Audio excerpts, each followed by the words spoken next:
What if the pain you reject the most is precisely the one meant to teach you what you most need to learn? We live in noisy times. Everything is clamor, haste, escape. We're taught to heal pain with distraction, to plaster on smiles even when the soul is bleeding. But some pains don't want to be healed.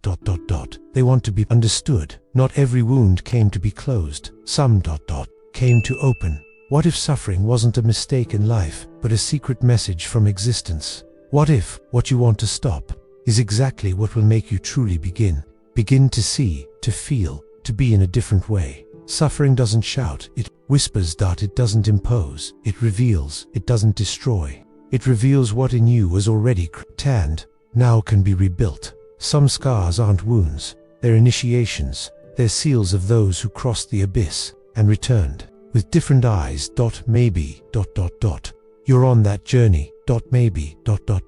This silent pain no one understands is your initiation to and long ago. Someone else went through it. A righteous man, tested to the bone, who lost everything the world values. But kept what the world can't take. His soul at peace. This story is more than a tale. It's a mirror, a warning, and maybe an answer. Stay until the end of this video, because the story we'll tell today may illuminate the silent darkness you carry inside. And if this light makes sense, consider subscribing. Here, every story is a compass for the spirit that chooses not to surrender. Today, we'll uncover the Stoic message behind "Your pain is your master," the suffering of Job. In the silent plains of the land of Uz, there lived a man named Job. He was known for his unshakable integrity, his just stance before life, and a kind of reverence that wasn't shouted, it was lived. Job didn't seek evil, nor did he repay it. He was discreet in his righteousness and deep in his peace. He had wealth, much of it livestock, servants, land. He had children, all grown, who often celebrated together. And after each feast, Job would withdraw alone, offering silent prayers for them as if fearing that in their joy they might have forgotten the sacred. But his greatest wealth, deep down, wasn't countable. It lay in his calm spirit, his clear conscience, the soul that slept soundly at night. And then it all crumbled, not with screams, but with silence. One piece of news came, then another, and another, like unrelenting waves. First, his livestock was taken by raiders. Then, his servants were killed. Next, his children, all of them died in a single disaster. The storm tore the roof from his house, and fate took the laughter from his life. But it wasn't over yet. His once healthy skin began to rot with festering sores, and the man once surrounded by respect now crawled in the ashes, covered in pain and isolated. His wife, embittered, didn't understand his silence. "Curse God and die," she said. But Job, though destroyed on the outside, was still whole. Within, sitting on the ground in the dust, he scraped his wounds with a piece of broken pottery. Nothing remained, no wealth, no children, no health, only him and the void. And yet, from his lips came words that cut like a sword but healed like balm. "Naked I came from my mother's womb, and naked I shall return. The Lord gave, and the Lord has taken away. Blessed be the name of the Lord." Job didn't scream. He didn't rebel, but he didn't hide his pain either. His faith wasn't enthusiasm, it was consistency. It was stone, not foam. Then came his friends, but not as comforters as accusers. They sat with him in silence for 7 days, as if the pain were too great to interrupt. But when they opened their mouths, they revealed their judgments. Their implied guilt, suggested punishment. They said, "You sinned. Admit it. God is just. If you're suffering, you deserve it." And so, as if the physical pain weren't enough, Job had to endure the moral pain of suspicion, misunderstanding, spiritual loneliness. He listened, and inside, he fought not against them, but against what made no sense. That's when the dark night of the soul began. The external pain had already consumed everything.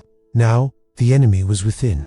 Job began to question it with arrogance, but with a ruined heart. Why was I born to see this suffering? He didn't curse God, but he cursed the day he came into the world. He didn't demand answers. He only asked for meaning, a sign that he wasn't forgotten. But the heavens remained silent. God's silence can be more terrifying than any scream. Job wasn't just trying to survive loss. He was trying to stay lucid while everything he knew about the world collapsed. His spirituality wasn't triumphalist. There were no victory promises. There was earth, ash, and waiting. His questions were existential, almost stoic. He wasn't seeking immediate justice. He just didn't want to lose himself. To those who judged him, Job seemed defeated, but there was something stronger than suffering, his silent resistance. Job didn't try to manipulate God. He didn't bargain. He just remained, steady, misunderstood, wounded, but present. And then, something began to change. Not outside, inside. It wasn't restoration that came first, it was transformation. Slowly, Job stopped asking, "Why did this happen to me?" and began to sense something deeper forming within him. The pain ceased to be mere punishment and became revelation. The absence of meaning became an opening for a kind of faith that doesn't demand guarantees. He no longer needed everything resolved. He just needed to keep standing, even if inside he was on his knees. It was then that he said, "Before, I knew you only by hearing, but now my eyes see you." And with those words, he revealed what all suffering can teach, that there's a wisdom born only after loss, a kind of vision that opens only in the dark. Job didn't return to who he was. He didn't win in the usual sense. He didn't defeat suffering. He crossed through it, and that made him more human, more lucid, more real. When life finally returned his children, lands, and health, Job was no longer the same man. Now he knew all of it was fleeting. That true strength isn't in possessing, but in enduring. That true faith isn't in certainty, but in perseverance. And that a man's worth isn't in what he has, but in what he manages not to lose even. When he loses everything, there was no epic ending, no visible glory. There was silence, but a different silence from the one of pain.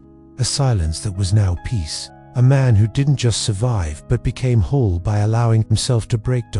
This is the story of Job, a righteous man who suffered without explanation. A man who lost everything but didn't lose himself. A soul that was torn but didn't sell out, and perhaps a mirror for all of us seeking meaning in chaos. Job doesn't teach us how to avoid suffering. He teaches us how not to be destroyed by it. The story of Job is, at its core, a clear and cruel mirror of what Epictetus called inner freedom. He taught us that it is not events that harm us, but the judgments we make about them. And Job, even amid complete devastation, refused to surrender. To despair, he saw the tragedy, felt the pain, mourned his fate, but did not let it corrupt him from within. He remained whole where no one expected integrity. Epictetus reminds us, it's not things that disturb us, but our opinions about them. This simple yet challenging statement echoes directly in Job's life. He loses his children, his possessions, his health, his dignity. His wife emotionally abandons him. His friends accuse him, and yet, something within him remains unshaken. Job feels everything, but he does not become what he feels. He suffers, but he does not turn into suffering. He does not numb the pain, he endures it, with truth, with humanity, but without letting himself collapse inside. This stance leads us to Seneca's wisdom. Man's true good is not subject to fortune. The soul that rises above chance is undisturbed. Job did not know what would come next. He had no guarantees. Yet he held what Seneca would call a soul raised above fate. He did not seek to control the winds only, to keep the rudder steady. This is the difference between blind faith and lucid trust. Job did not say, "Everything is fine," because it wasn't. But with his body in ruins, he declared, "I am still here." That I am still here is an act of courage, a stoic act. It is not passivity, but mature resistance. Not resignation, but awareness. Job did not try to bargain with suffering. He crossed through it with dignity. And this silent dignity is precisely what Marcus Aurelius exalted in his solitary meditations. The soul becomes invincible when it disdains pain. To disdain, here, is not to ignore. It is to look pain in the eye and say, "You do not decide who I am." Job does exactly that. He acknowledges his fragility but refuses to lose his essence. His virtue was not in winning. It was in enduring without losing himself. This is what the Stoics would call inner mastery. While everything around him crumbled, Job did not let his spirit be dragged down with the wreckage. Job's faith, like Stoic philosophy, is not a promise of comfort. It is a stance toward the inevitable, the choice to remain whole, even in pieces. And this teaches us that true strength is not in avoiding suffering, but in not letting it destroy what you've built within. As Epictetus would say, life demands that we be stronger than circumstances. Job understood this, not through theory, but through lived experience. He is the portrait of a man who faced existence's fury and emerged with more wisdom than possessions. And in the eyes of the Stoics, that is a greater triumph than any external victory. Job's story is a reminder: pain can strip away everything except what you truly are. And sometimes, it's only when everything is stripped away that you discover this. This is the virtue of resistance, not pride, but maturity, not denial, but quiet courage, not indifference, but depth. Job teaches us, like the sages of antiquity, that suffering is a harsh but just teacher. It does not come to destroy, comes to reveal. And when the soul is ready, not even tragedy can knock it off its axis. And are you living in your own invisible prison?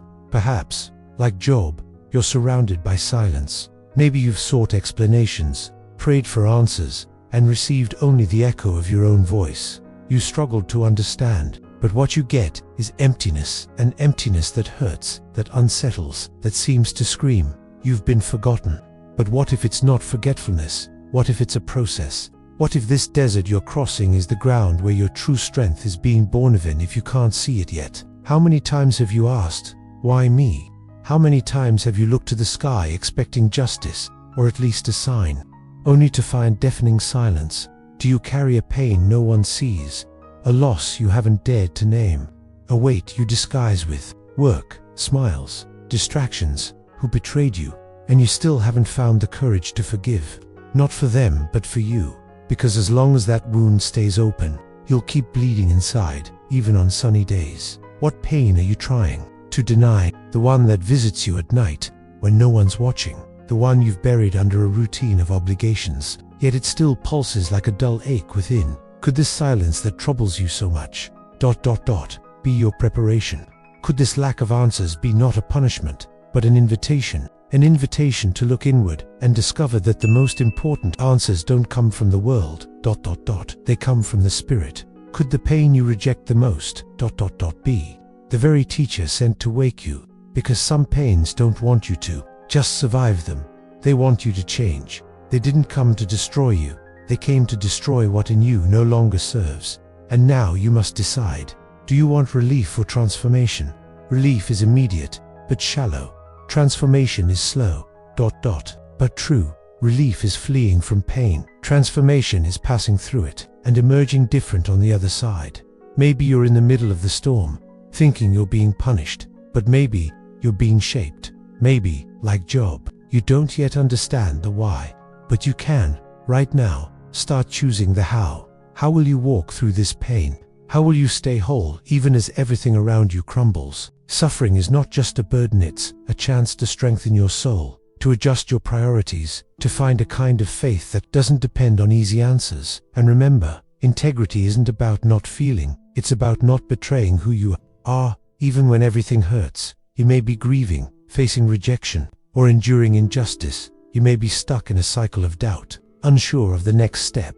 But what Job teaches us, and the Stoics affirm, is that no pain has the power to define you, unless you let it. You can choose silence as weakness, or as strength. You can let pain harden you, or let it make you more compassionate. You can curse the path, or learn to walk, even with wounded feet. So look at your life now with new eyes. Notice the wounds that still burn, the silences that unsettle you, and ask yourself honestly, am I merely living the pain, or am I learning from it? Am I waiting for things to return to normal, or accepting that I may need to become someone new?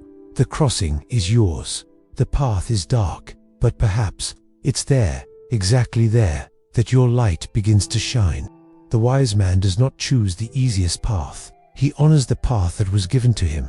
This is a truth that echoes through the ages. Job did not triumph because he received answers, nor because his wealth was restored, not even because his suffering ceased. He triumphed because he did not lose his essence in the storm. He refused to let pain shape his identity. He would not trade his integrity for momentary relief. And this, perhaps, is the highest form of victory, to remain whole when everything around you seems to crumble. How often do we seek to escape pain when, in truth, it came to refine us? How often do we beg for an exit, when what we should cultivate is the courage to endure? A strong soul is not one that never suffers, it is one that suffers and still chooses to love, one that is wounded and still chooses not to wound, one that walks in darkness and still refuses to dim its inner light. If this story has touched something deep within you, if you sense that the pain you carry might be trying to teach you something, if you, mid-doubt, still choose to trust, then perhaps this channel is your refuge. Here, we do not offer shortcuts, we offer meaning. Every story, every reflection is like a silent lamp for those who choose to grow even in the cold of night. We'll see you in the next video. Until then, stay steady, silent, and whole, because it is in silence that the strongest souls are forged, and it is in pain that the pointer wise learn to heed the voice that truly matters, the one that comes from within.